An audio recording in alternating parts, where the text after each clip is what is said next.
Okay, we're about to get started, little Pedro.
Hello. Hello. How you doing? Good, good. Hey, I'm sort of a Luddite with getting things off Instagram and communicating them. Hi. Oh, hey. Good to see you. So am I calling you Josh or MC or DJ?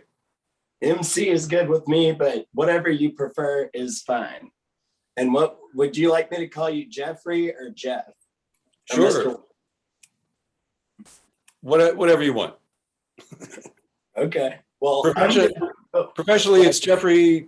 People from my youth call me Jeff and lots of other things.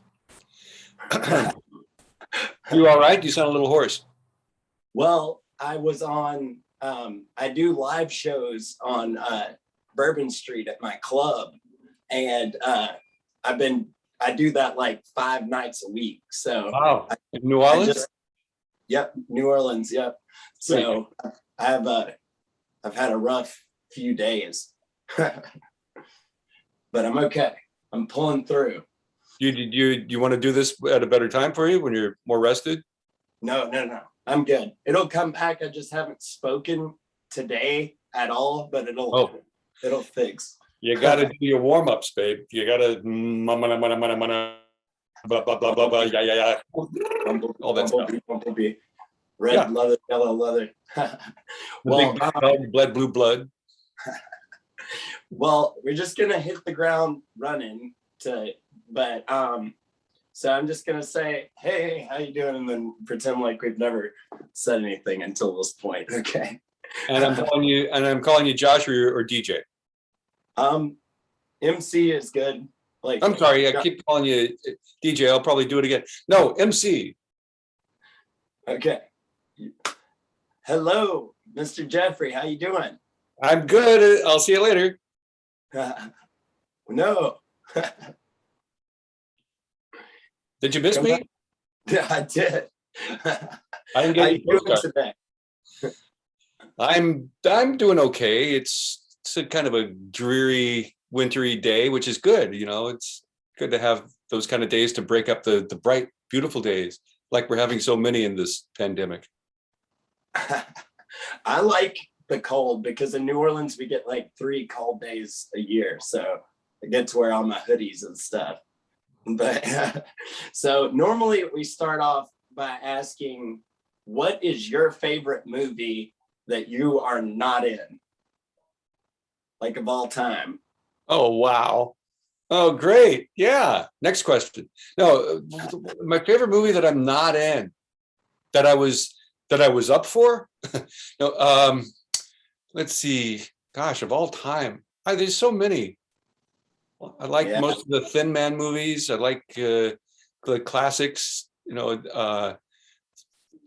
From Wizard of Oz to 2001: A Space Odyssey. I love I love a lot of movies, and it's really hard to pin down what's a favorite. Young Frankenstein. I don't know. Shoot. Let me get back to you on that. okay, fair enough. Yeah, Wizard of Oz is very, very cool. Like the ingenuity that they had to have to do all those effects and stuff was just mind blowing. Yeah, when you see the picture of the little car driving around far off in the background with the sheet or whatever they used to make the tornadoes, like that's how they did that effect with a little car driving on the far end of the soundstage. I didn't know about that. Oh yeah. The way they did the tornado is they put a stocking like on a fan, like took the blades off and turned it on and spun it. I thought that was cool. And the horse, they dyed the horses when it was a horse of a different color. They would use Jello. They painted it with Jello mix. I hope it didn't kill the horses. They weren't too worried about that type of stuff back then. They were like, we'll see what happens. Yeah, they had little people making love in the bushes. Craziness on that side. I heard a weird thing about one of them like killed themselves, or they thought you could see that in the background, but it was actually like a crane or something. When they got HD, you could actually see it was just like a bird. But that was like one of the. There is the one shot of a crew member hiding behind a tree real quick in the Witch's Wood. Oh, I didn't know about that. Oh, look it up. Yeah, that one's not an urban legend. That's I think you probably find it on YouTube or something where someone probably puts a circle around the guy ducking real quick behind the tree. Wow, that's funny. Oh, he just kind of walks. He knows he shouldn't probably bring a lot of attention to himself like a pro. Oh, right. It's a joke. I'm just going to saunter over here behind the tree. That's funny. That's really funny. It's fun to tell people. Example on Pale Rider, a Western I did with Clint Eastwood back in the early or mid 80s. There's a lot of things like that in continuity things. Example in the scene where my character's daddy gets shot from head to toe. It took us 3 days to shoot that, and on the different days there was a blizzard on one day, sunny on another day, and overcast with no snow on the last day, where we had to bring in the oil-based snow, and the wind picks up the snow in giant clumps and blows it. It's funny. And the cuts are so quick, you can't tell. I mean, you can tell that where the actor playing my brother and I are screaming and crying from the mercantile. We're in a blizzard. When it cuts back to Daddy being shot, he's in sunshine. It's pretty cool. That's pretty funny. The editor do it beautifully. I was reading about you, and I saw something that said you were in Max Headroom. What were you in Max Headroom? Just a little support role. The Rakers episode in the control office. Jeffrey Tambor plays my boss, and we control Max. We're staying in communication with him, and sort of like the George Burns of the Burns and Allen show, just watching things on TV. Oh, is that what's going on? Very interesting. It's like, okay. And I have a credit on IMDb for a second episode of Max Headroom, and I don't know why I have that, because I only did one episode. Huh. That's interesting. But it was really cool, though. The actor Jeffrey Tambor and the line producer of that show both went to the same university that I did, and we all had the same. We discovered acting coach or professor in drama, and he had a big voice, and we all started doing our impression of him, which held up shooting for a little bit because we're all making fun of Mr. Tyrrell, saying, "Oh yes, you're doing a fine job. Come out for a drink after rehearsal." And people are standing around watching the three of us doing this odd voice and holding up the shoot after lunch. That's my memory from Max Headroom. That's funny. I love Jeffrey Tambor. He's a great actor. He's crazy. Did you ever see Arrested Development? A little bit, yeah. I love that show. He's really good in that. That's funny. And I love Max Headroom. He was a little bit before my time, but I found about a bunch of his videos and stuff online, and I was like, that is the coolest character. I just love that guy. He's so cool. And you're in Twilight Zone. That's really in the cool. movie, yeah. The film I thought was dead in the water after the accident on John Landis's shoot, where Vic Morrow and the kids were killed. And about 3 months later, my agent called me up and said, they want to see you over at Warner Brothers for Twilight Zone movie. And I was like, they're not going to finish that. And she said that Spielberg had decided they got enough of that episode in the bag, in the can, and that he had everything lined up for Joe Dante and his and George Miller's episodes, that they were going to continue with it. And I was like, I'm auditioning for George Miller. And I was a big fan of Mad Max and Road Warrior. And this was his first Hollywood shoot. So I went in and we got along great. And I got to play one of the passengers. My place on the airplane, it's the remake of The Nightmare at 20,000 Feet. Mm-hmm. And where they had me sitting was right across from Lithgow and back one.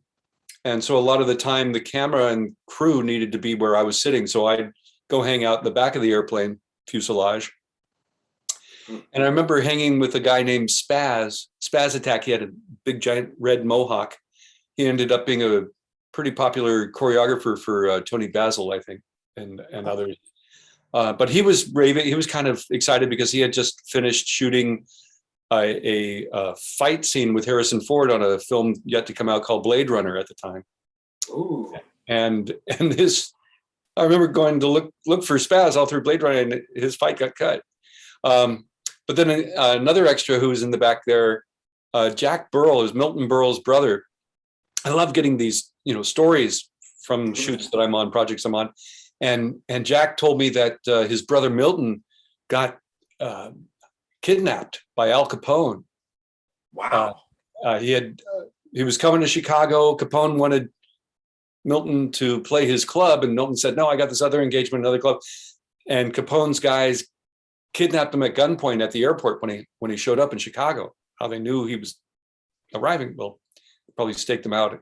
Anyway, so that's kind of the thrill for me being on different movie sets is getting to know stories from other participants and teammates, and then watching the creative process, being up close and personal, watching Clint Eastwood or Michael J. Fox or Michael Keaton, John Lithgow work has enriched me really well, as both for my own acting and then also when I teach. So I love that sort of thing. Right. Yeah. For people that don't know, it was a helicopter crash, wasn't it? That during Twilight Zone that messed everything up. Yeah, they were working in the wee hours of the morning, and there were kids who shouldn't have been on set were there. The Vietnamese refugees or whatever that Vic Morrow's character was getting, his character's redeeming himself or something, and he's trying to save these kids, and they're in this swamp or whatever, and Landis wanted the helicopter lower or whatever, and fireworks hit the propeller of the copter, and it came down and decapitated everyone. That's so sad. On the ground. What a way to go. That's awful. Yeah, horrible tragedy. Horrible, and it should have never happened. That's sad. Well, get out of that. But so how did you get into acting in the first place? Was that your plan, or were you just kind of fall into it, or? What? I don't really remember not wanting to be an actor. I remember maybe periods of my being when I was real little, wanting to maybe be a fireman or a astronaut or something. But I though remember quite honestly all the time wanting to be an actor. And my parents didn't want me to be an actor. They refused to let me get an agent when I was a kid. And you know, your school comes first, blah blah.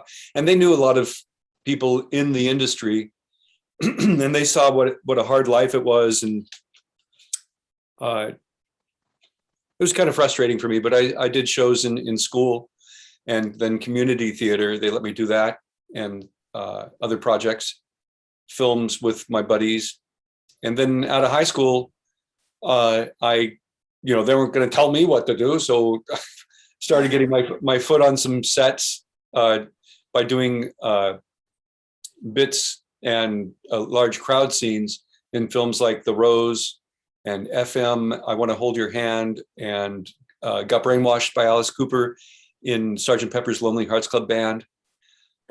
Cool. Yeah, it was fun hanging out with the Bee Gees. Wow.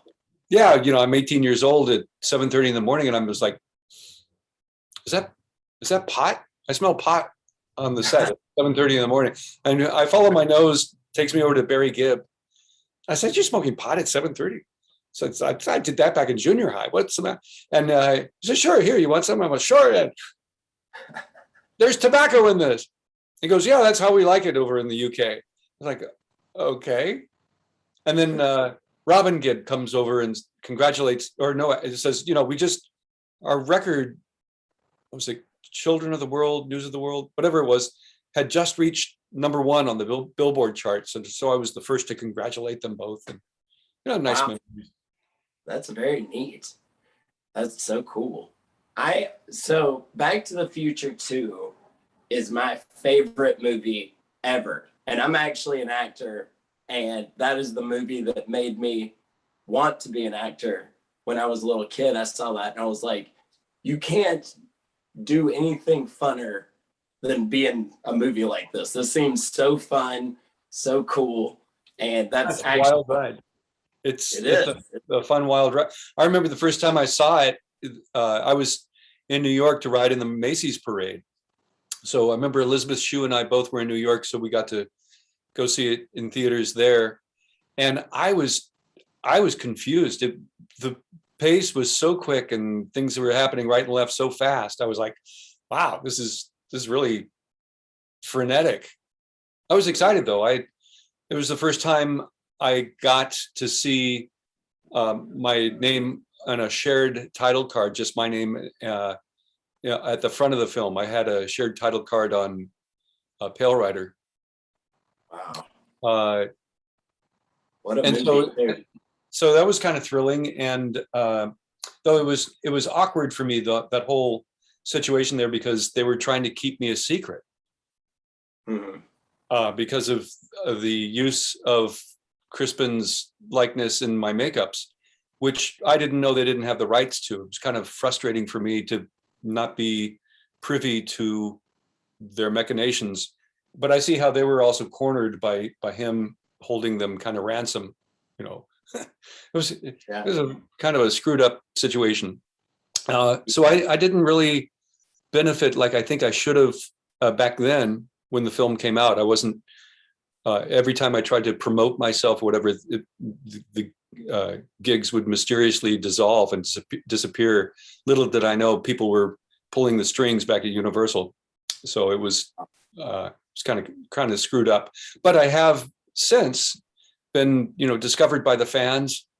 And even though there's a lot of, I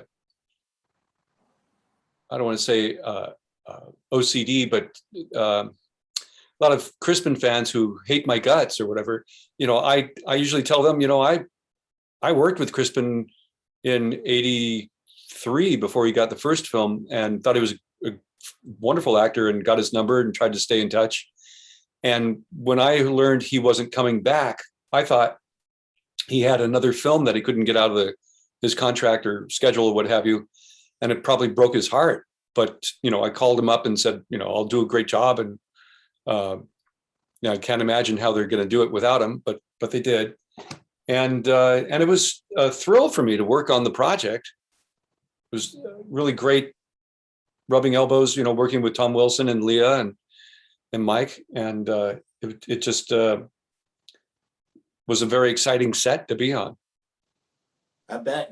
Carl Sagan said that movie was the most realistic example of time travel, at least at the time it had come out. I read that today. I thought that was interesting. Wow. So that's thanks, Carl. What did you do for your audition for the movie? It wasn't a traditional audition in that I had an agent for lookalike work that I was doing. I at the time was playing different characters: Stanley Laurel of Laurel and Hardy, Mm-hmm. Charlie Chaplin, Groucho Marx at Universal Studios Tour and various other venues and events. And that agent called me up and asked if I knew who Crispin was. I said, yeah, sure. He asked if I was the same height or weight. I said, no, I think he's taller. I think he's heavier. But what's going on? And he explained to me that they were looking for a photo double stand-in for him for a project that he couldn't name. And I was like, the sequel to Back to the Future? He said, I can't say. I said, well, get me in there. I needed to earn my medical through the Screen Actors Guild at the time because my ex-wife was pregnant with our second kid, and went in and I met with the ADs, and that went well. And I guess they spoke with the director. The next call I got was to go audition for Judy Taylor Fenton Feinberg casting. And I read the scene where Marty and George are hanging the laundry in the backyard from the first film. Mm-hmm. And I guess that went well. And then they started sending me to makeup, prosthetic fittings, and body cast special effects fittings. And at this point, I was figuring, because of the makeup effects and everything, that they needed to have George in two places at the same time.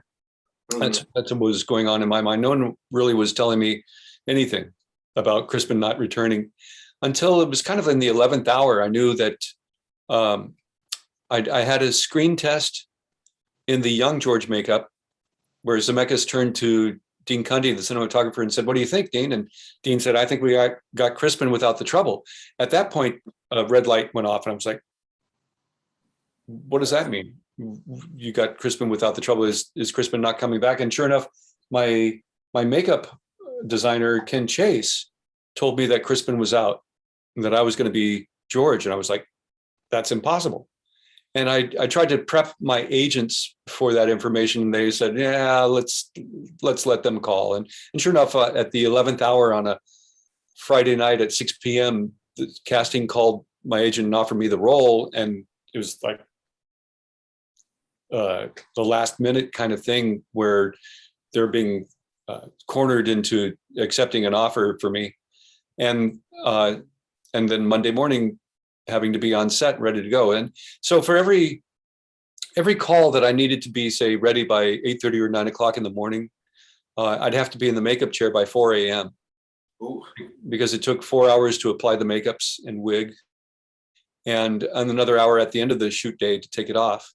And the first things we shot were the Enchantment Under the Sea dance, which I have some fun footage of. I don't know if you want to see that stuff. I would love to. I'd still, I didn't know. You have to give me shared screen abilities, and I can do that. Hold on, let me see here. Security. Shared screen abilities. I'm looking for that. Man, I did not ever figure out how to do that. If you can't edit this out, I'll tell a joke or sing a song to cover for you. Let's see. Yeah, I can edit it out. Yeah, I can edit all this. Oh, okay. Then I won't sing my song. Well, you can do that too.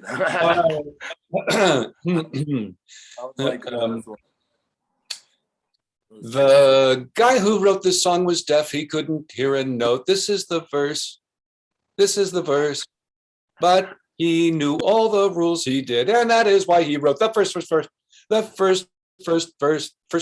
My tongue is sweaty and tired.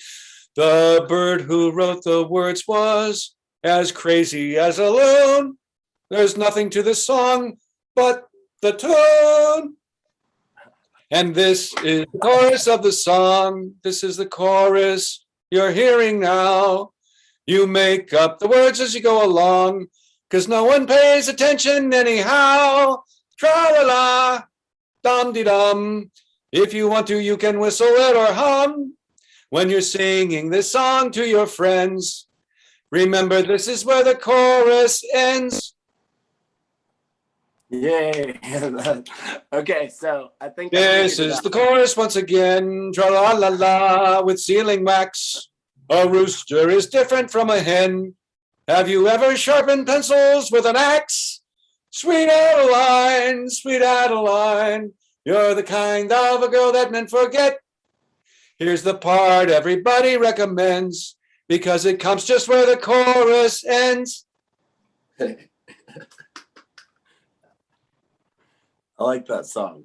Sounds show tuney. I still can't share a screen.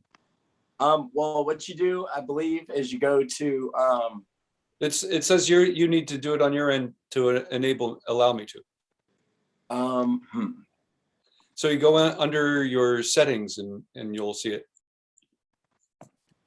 Post disabled participant screen sharing. Let's see. Oops, I raised my hand. Good grief. I'm trying to click you. Allow. Killing me. Sorry.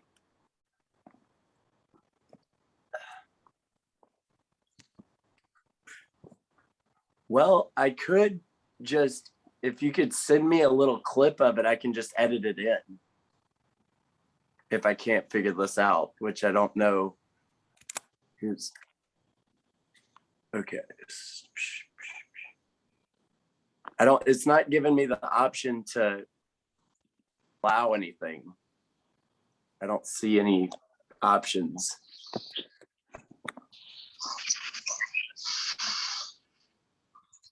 Mate, dang it. I don't know how to do it.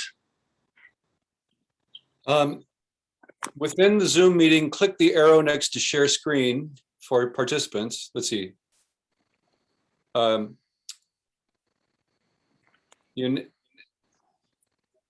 Okay, hold on. Under advanced sharing options. So if you go within the Zoom meeting, click the arrow next to the share screen and select advanced options. Do you see it? No, I'm gonna. The screen capture is on this page that I'm now putting into the chat.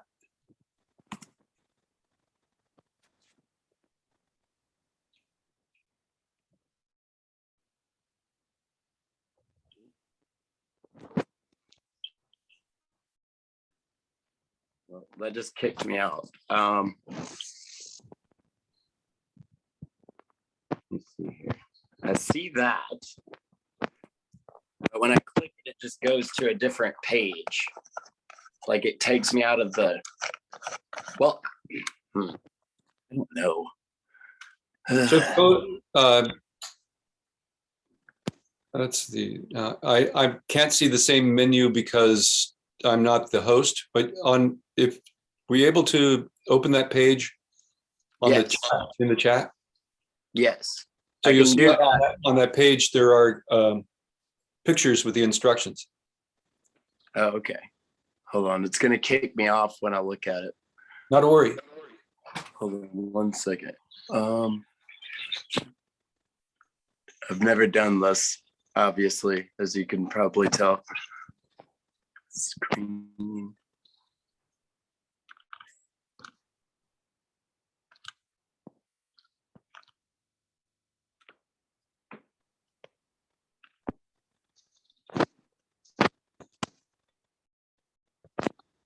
Okay.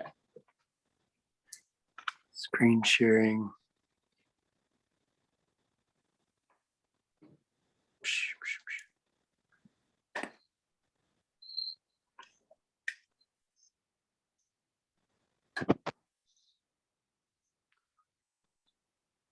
Okay.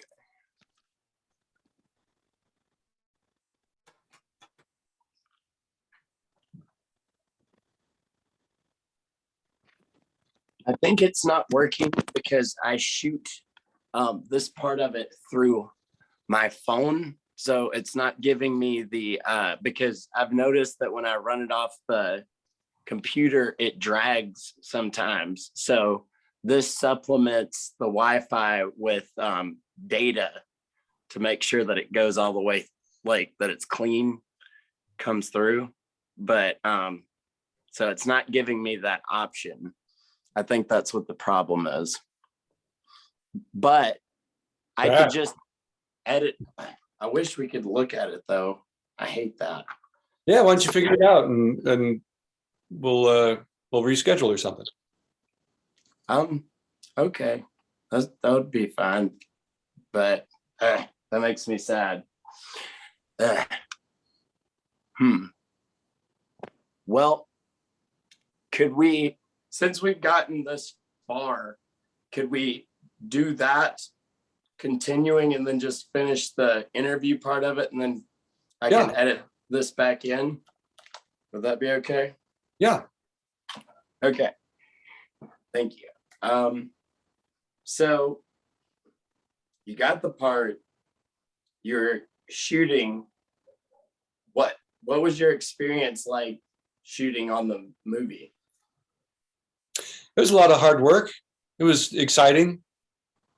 Like I mentioned, being in the heart of a creative process with great talent, from Zemeckis to Fox, to Harry Waters Jr. on the stage, or with Flea hanging, with just great talents, is always a thrill for me.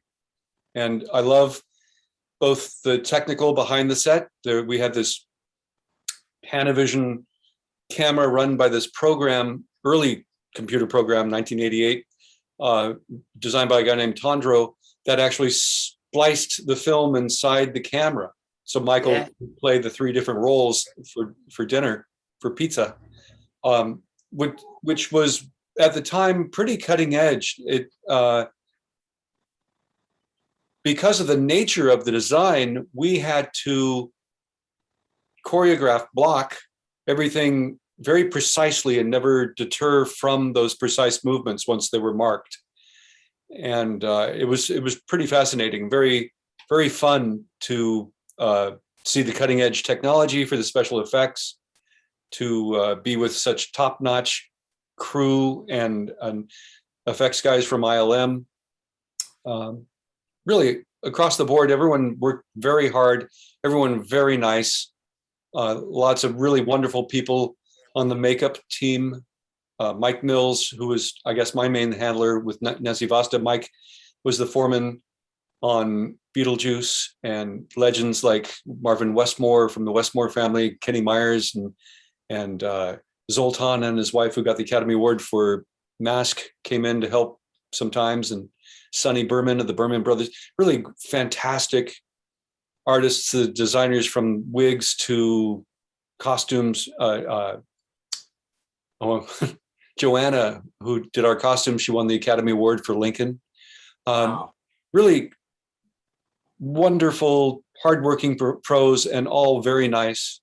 It was, once again, though, awkward, when I showed up on set, first day of shooting in the recreation of the Enchantment Under the Sea dance in the Young George makeup. I was often referred to as Crispin, or I remember Mike Fox seeing me for the first time saying, "Oh, Crispin ain't gonna like this," and I was like, "Oh shit, what is going on here?" And I kind of kicked myself for not putting my foot down at that time, right then, and to make sure that they had permission for my makeups. I had, as I mentioned, played Stan Laurel and Groucho Marx and Charlie Chaplin at Universal, and they paid for the rights for me to play those characters.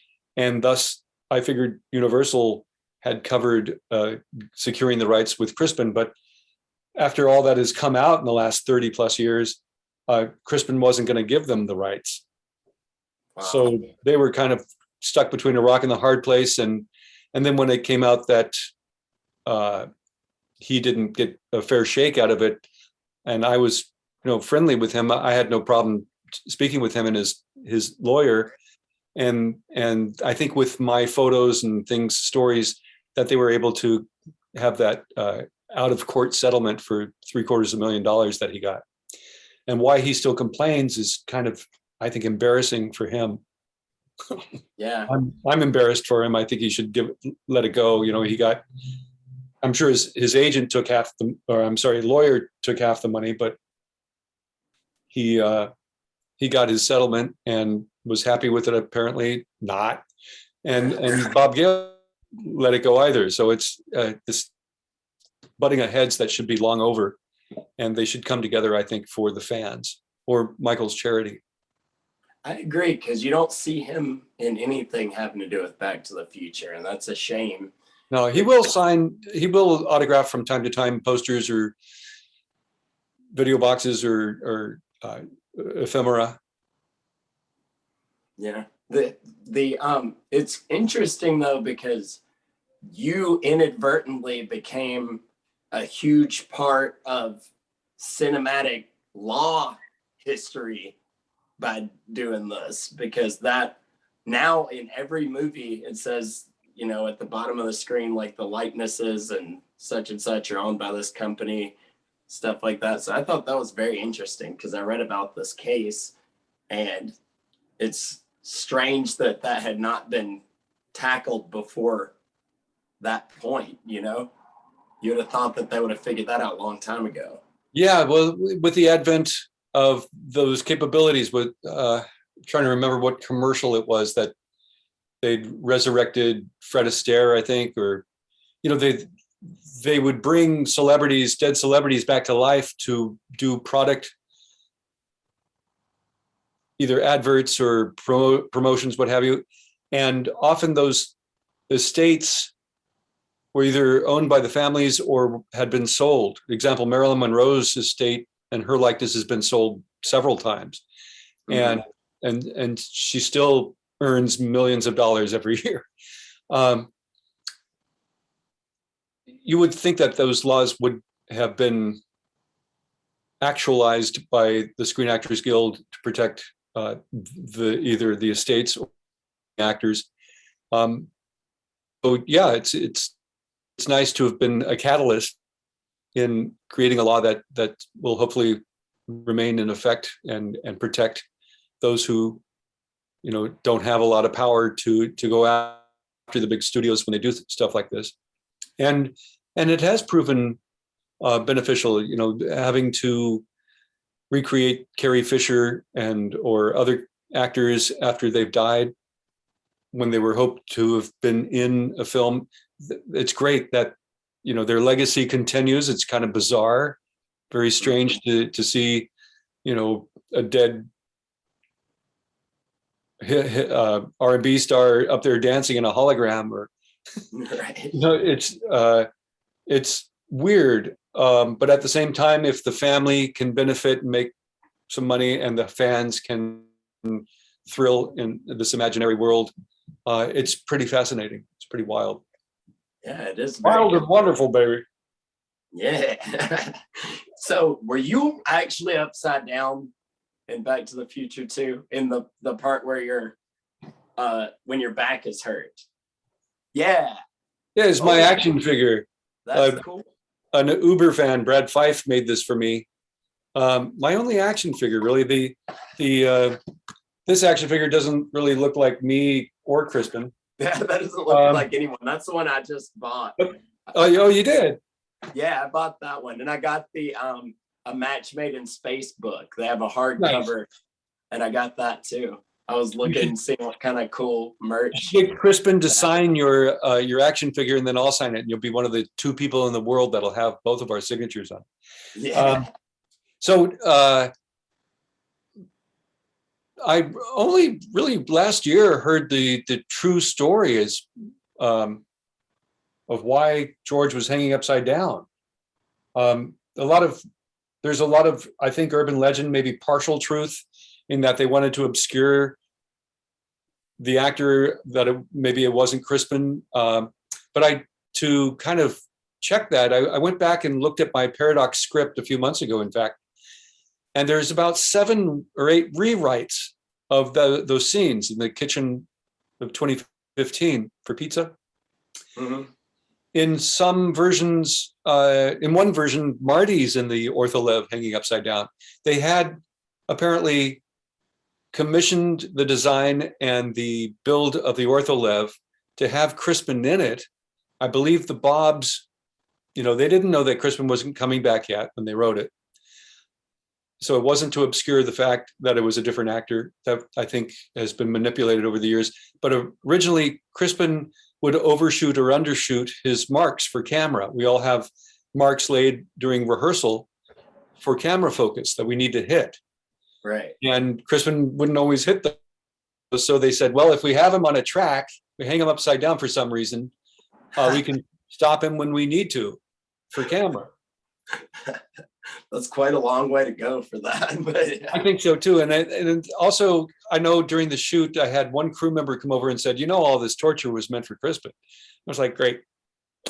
And another regret I have is that I didn't negotiate stunt pay for hanging upside down. It's one week in particular, it took over 2 weeks to shoot from outside or Dad's Little Pumpkin, which was a line I improvised, to get all the way through to shooting rotating my access for Pizza, which is in the cut bonus material.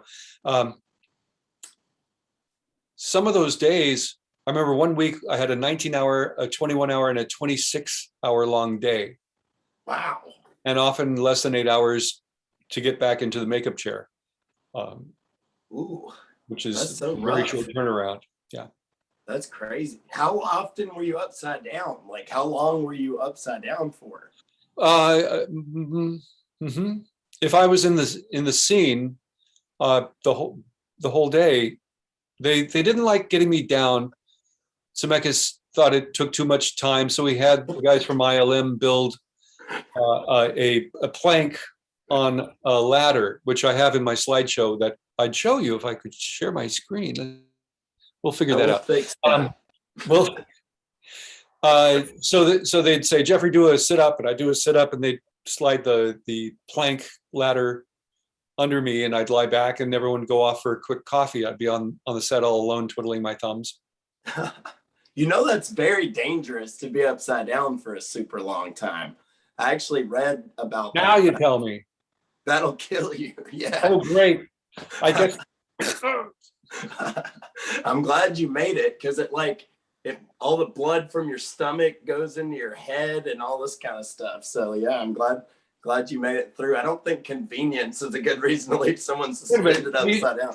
Yeah, you're telling me that people will die from their inversion boots? Inversion boots have been around for years. I haven't heard of anyone dying from them. Depending on how long. If it's a super long time, they would. But yeah, that's funny. That's really funny. What was it like working with Michael J. Fox? It was, like I mentioned, it was really great to be up close and watch his technique. As an acting coach, I'll refer to Mike as one of the few actors I've ever seen who was not directing, who called cut. It's like one of the big cardinal rules. You never call cut or never stop acting until the director calls cut. Even though the dialogue may have ended or whatever, you just keep going, stay in the moment, because there's gold to be mined. And Mike was doing this one take. I'm not sure if it was outside the gym. I know he was running into the shot or something like this, and he said, cut. No, I didn't even believe that myself, which was really remarkable to hear him say that. And Zemeckis didn't have a problem with it. Other directors would have probably said, what the hell are you doing? Cut. This is my picture. I'm in control. Mike is, such a pro. He's developed this sixth eye, the sixth sense of a director's feel. What he knows whether or not if his delivery is truthful. I think from his years honing his comedy muscle, his craft, doing sitcom work, he really has this incredibly solid technique. And he's a nice guy. He's very vivacious, or I don't want to say frisky. He's just very, ready to take on anything, which is really lovely. I remember we had just wrapped, I think, that 26-hour long day, and I was driving to get home, and Mike's limo pulled up next to me, and he was hanging out the window screaming at me. Just come on, yeah. Just messing around because it was, 7 a.m. or something, and we were all tired and punchy. I remember at the end of the first week of work with him, even though he was like concerned about my makeup and stuff, he invited me over to his, and we had a beer and we're telling stories, shooting the shit, and great guy. He's very nice. So I hadn't seen him for many years. Our first cast reunion was at the Hollywood show in 2008. And Mike, who wasn't scheduled to be there, happened to be on a book tour and in town in LA at the time, and dropped in on the Sunday unannounced. Cool. And Chris and Leah, Francis and Mark McClure and Claudia Wells, James Tolkien and myself, we all got to spend a few minutes. No, I don't think James was there. But we got to spend about 20 minutes with Mike right after he arrived, just alone, all of us. And I think it was the first time most of us had seen Mike with the effects of the Parkinson's on him. And it was heartbreaking. It was so hard to see such a great guy afflicted, where he was compelled to move his body. He really wasn't in control. He had, I think, the pain caused him to move or do various twitches and stuff. And so that was very hard for us. But then he still, though, was warm and feisty. As soon as we got back in after this brief meeting where he signed a few posters, we all had been working. So we said, okay, we're going to go to lunch. And we left Mike with 500 screaming fans. And he looked at us like, hey, it was very funny.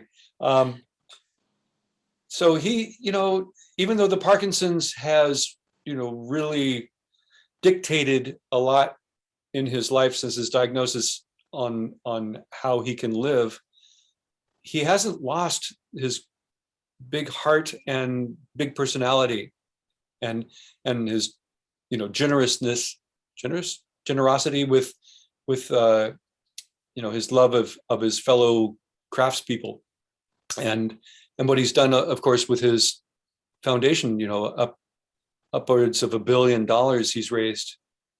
Wow. The foundation has raised to find a cure. So it's wonderful, and I try to support when I can. In the anniversary year of 2015, I put together a Back to the Future cruise to end Parkinson's, and I didn't get, because it was my first time producing a cruise, I didn't get the signups that I was hoping. I only got like 50 fans who came on it, but I was still able to raise over 10 grand, and that those 50 people had the time of their life on this 7-day cruise in the Caribbean. And I put together a band for that called Mr. Fusion, where I had Harry Waters Jr., who played Marvin Berry on, who was our lead singer, Don Fullilove, Mayor Goldie Wilson on bass. I played guitar, and Mark McClure, who played Dave McFly, on drums. Wow, that is so cool. I would have gone. That sounds awesome. I've been asked time and again to do it again. I just need a little bit more support doing it. I might, hopefully tie in with Universal or something to do it right, do it big, so we have big money promotion. Yeah, that's amazing. That's so cool. That band idea is, I love that. That's so neat. You did not do I? at our Enchantment Under the Sea dance, we played all the tunes from the films.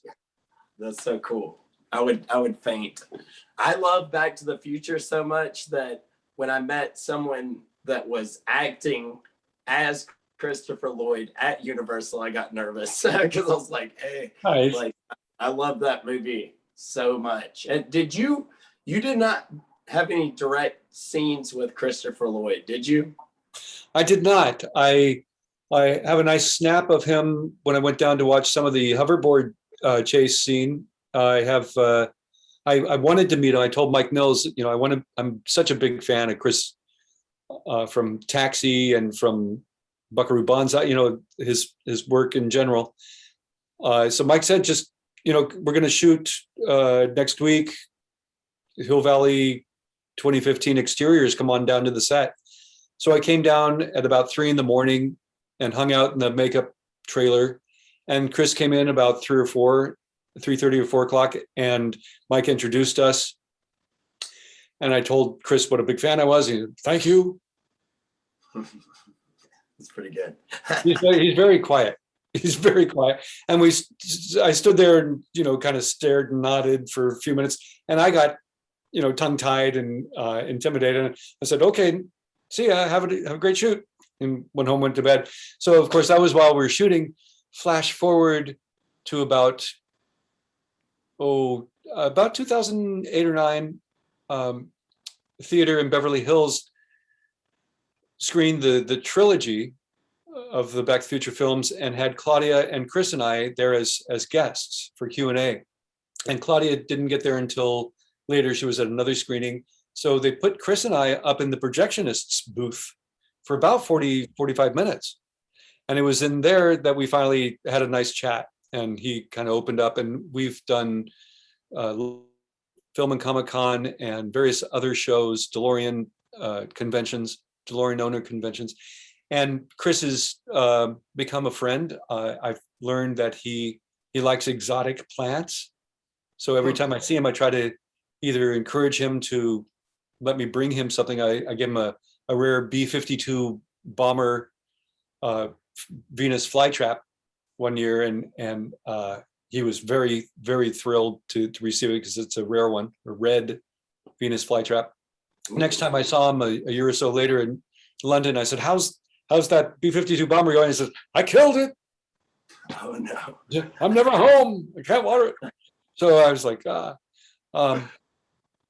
So it's really lovely to be friends with many of these great talents. James Tolkien and I, Professor Strickland, Principal Strickland, and Sheriff Buford, whatever his character's name was. Anyway, we were guests at one of the London shows, and he and I were in the green room having a coffee break, and the Star Trek star was Leonard Nimoy, and Leonard sauntered in around midday, and we happened to be in there, and Leonard looked around and he saw James, and he came right over to our table and sat down with us. Apparently, James and Leonard had done a stage show together that was directed by Otto Preminger. And for the next 20 minutes or half an hour, I listened to James and Leonard Nimoy tell stories and do their impressions of Otto Preminger, and that was just delightful. It was wow, really fun. So cool. James, I would have a heart attack. James Tolkien is a dream. He's such a wonderful human and such a great talent.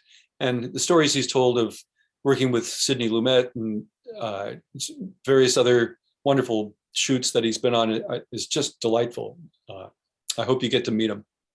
Yeah, me too.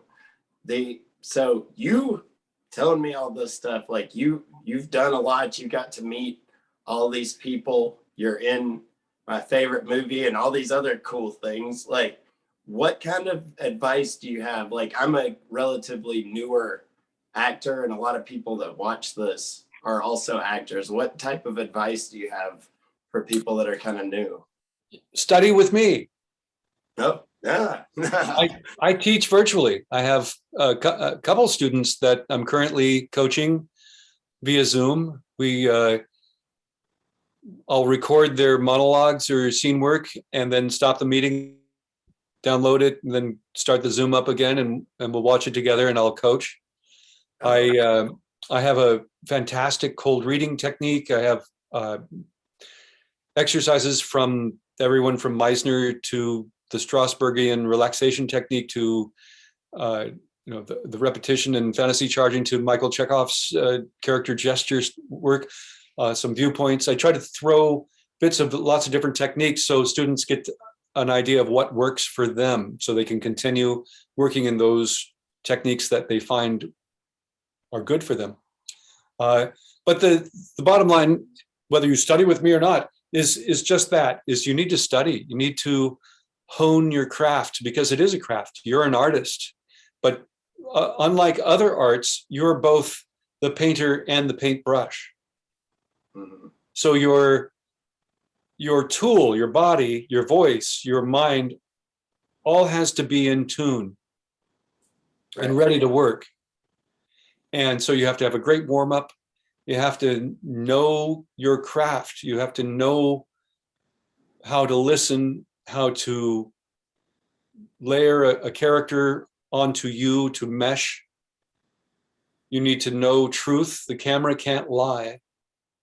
So you need to be able to be truthful and develop your relationship with the lens. I gave that note to Guy Fieri before he got his first TV show. I've studied with a lot of great acting gurus, and I've been teaching for a lot of years now, and I've had a lot of students and or talents that I've mentored become very successful, I'm happy to say. Wow, awesome. That's great. So I have one more question. Do you think that time travel will ever be possible?